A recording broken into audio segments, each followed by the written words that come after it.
কখনো কি ভেবেছেন আপনি শুধু অফিসের সময়সীমার মধ্যে আটকে থাকবেন, নাকি নিজের শর্তে একটি স্বাধীন জীবন গড়বেন? যে কাজ আপনি প্রতিদিন করেন সেটি কি আপনার স্বপ্নের অংশ, নাকি শুধু মাসের পর মাসে বেতন পাওয়ার জন্য বাধ্যবাধকতা? একটু তাকিয়ে দেখুন তো, চাকরির চার দেওয়ালের বাইরে আপনার স্বপ্নের জগৎ আছে কিনা। শুরুতেই চলুন একটি গল্প শুনে আসা যাক। জ্যাক মা একজন শিক্ষক থেকে $1 বিলিয়ন উদ্যোক্তা। জ্যাক মার নাম শুনলে আজ সবাই তাকে চীনের ই-কমার্স জায়ান্ট আলিবাবা গ্রুপের প্রতিষ্ঠাতা হিসেবেই চেনে, কিন্তু তার জীবন শুরু হয়েছিল একদম সাধারণভাবে। একসময় ইংরেজি শিক্ষক ছিলেন তিনি এবং চাকরি করেই তার জীবন চালাতেন। তবে তিনি কখনোই চাকরির সীমাবদ্ধতার মধ্যে নিজেকে আটকে রাখতে চাননি। জ্যাক মার শুরুটা কেমন ছিল? জ্যাক মার জীবনের শুরুটা সহজ ছিল না। চীনের হাংচু শহরে জন্মগ্রহণ করা এই ব্যক্তি দুবার বিশ্ববিদ্যালয় ভর্তি পরীক্ষায় ব্যর্থ হয়েছিলেন। এরপরও ইংরেজিতে দক্ষতা অর্জন করেন এবং একজন শিক্ষক হিসেবে চাকরি শুরু করেন। এবার আসুন দেখি তিনি কিভাবে চাকরি থেকে ব্যবসার পথে যাত্রা করেন। চাকরিতে সফল হলেও জ্যাক মা নিজের সীমাবদ্ধতা অনুভব করেন। তিনি দেখতে পান চীনে ইন্টারনেট ব্যবহার খুব সীমিত এবং এর মধ্যে বিশাল সুযোগ লুকিয়ে আছে। 1999 সাল 17 জন বন্ধুকে নিয়ে তিনি আলিবাবা প্রতিষ্ঠা করেন। শুরুতে তাদের কোনো বড় অফিস ছিল না। বন্ধুদের কাছে বিনিয়োগ সংগ্রহ করে ছোট্ট একটা অ্যাপার্টমেন্টে কাজ শুরু করেন। তিনি জানতেন অনলাইন প্ল্যাটফর্ম ব্যবসায়ীদের জন্য একটি বিপ্লব আনবে। তবে এই গল্পে কি শুধু সফলতাই ছিল? একদমই না, ব্যর্থতাও ছিল। চলুন দেখি কিভাবে প্রথম ব্যর্থতা ও সফলতা হয়। জ্যাক মা তার জীবনে বহুবার ব্যর্থ হয়েছেন। চাকরি পাওয়ার সংগ্রাম। কেএফসিতে 24 জন আবেদনকারীর মধ্যে 23 জনের চাকরি হয়েছিল। জ্যাক ছিলেন একমাত্র বাদ পড়া একজন। ভাবা যায় 24 জন থেকে 23 জনই হলো, শুধুমাত্র আপনিই হলেন না। বিনিয়োগকারীদের প্রত্যাখ্যানের শিকার হয়েছিলেন। আলিবাবার শুরুতে বিনিয়োগ পাওয়াটা কঠিন ছিল। অনেকেই তার ধারণাকে অসম্ভব বলে মনে করেছিলেন। তবুও কিন্তু তিনি থেমে থাকেননি। কঠোর পরিশ্রম এবং দূরদর্শী পরিকল্পনার মাধ্যমে আলিবাবাকে চীনের অন্যতম বৃহৎ ই-কমার্স প্ল্যাটফর্মে রূপান্তরিত করেছেন তিনি। একজন উদ্যোক্তা হওয়া মানে শুধু নিজের পায়ে দাঁড়ানো নয়, বরং নিজের স্বপ্নগুলোকে বাস্তবে রূপ দেওয়া। চাকরির নিরাপত্তা ছেড়ে ব্যবসার ঝুঁকি নেওয়া অনেকের কাছে ভয়ঙ্কর মনে হতে পারে, কিন্তু এর মধ্যেই লুকিয়ে থাকে আপনার ভবিষ্যতের অগণিত সম্ভাবনা। এই যাত্রা শুরু হয় নিজের উপর বিশ্বাস রেখে, ঝুঁকি নিতে প্রস্তুত থেকে এবং নিজের লক্ষ্যের পেছনে পুরো শক্তি দিয়ে ঝাঁপিয়ে পড়ে। যদি আপনি ভাবেন চাকরির বাইরে আমার কি আছে, তাহলে এই ভিডিওটি আপনার জন্য। আসুন জেনে নেই কিভাবে চাকরি থেকে ব্যবসার জগতে সফলতার গল্প লেখা যায়। সঙ্গে আছি আমি নুসরাত। চাকরি থেকে ব্যবসা পরিবর্তন কেন, কিভাবে এবং কার্যকর উদ্যোক্তা হওয়ার পথ। চাকরি অনেকের জন্য একটি নিরাপদ আয়ের উৎস, কিন্তু ব্যবসা একটি স্বাধীন এবং সৃজনশীল পথ যা আপনাকে নিজের ভবিষ্যৎ গড়তে সাহায্য করে। একজন উদ্যোক্তা হওয়ার স্বপ্ন বাস্তবায়ন করতে গেলে শুধু ইচ্ছাই নয়, প্রয়োজন সঠিক পরিকল্পনা, ধৈর্য এবং ঝুঁকি নেওয়ার মানসিকতা। চলুন দেখি কেন চাকরি ছেড়ে ব্যবসায় নামা উচিত এবং এটি কিভাবে একজন কার্যকর উদ্যোক্তা হতে সাহায্য করতে পারে। প্রথমে আসুন জেনে নিই কেন চাকরি থেকে ব্যবসা পরিবর্তন করবেন। প্রথমত, স্বাধীনতার জন্য।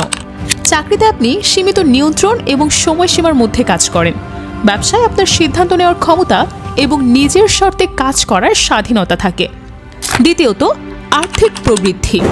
চাকরিতে আয়ের সীমা নির্ধারিত থাকে। ব্যবসায় সঠিক পরিকল্পনা এবং কার্যকর কৌশল প্রয়োগ করলে আয়ের কোনো সীমা থাকে না।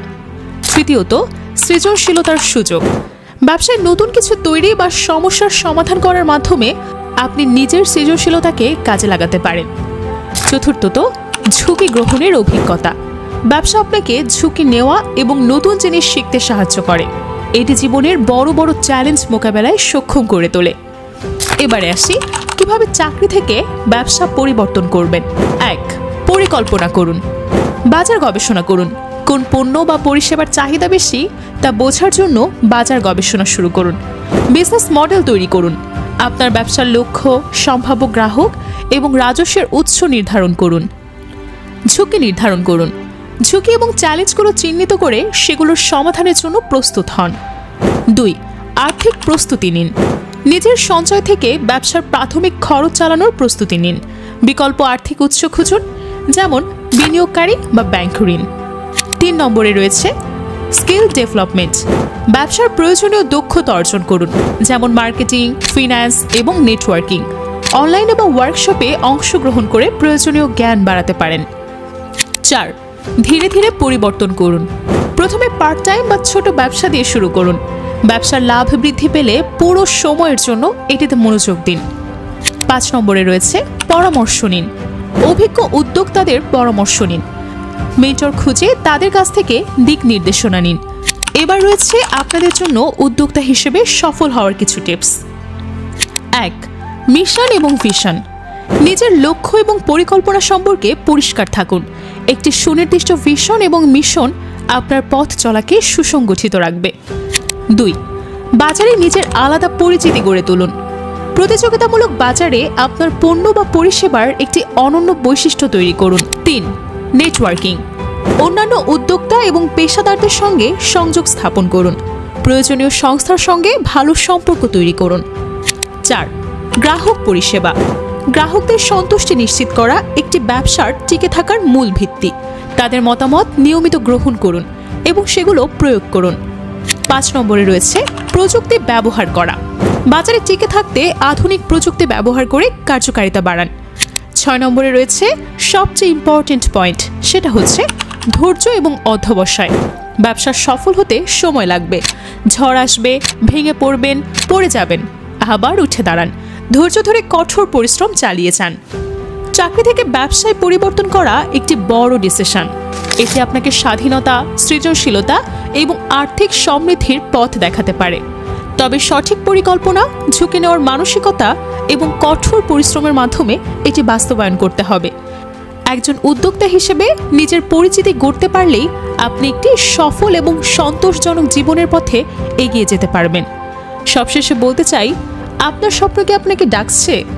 আপনার ভেতরের উদ্যোক্তাকে জেগে তুলুন। আপনি নিজেই নিজের ভবিষ্যৎ তৈরি করুন।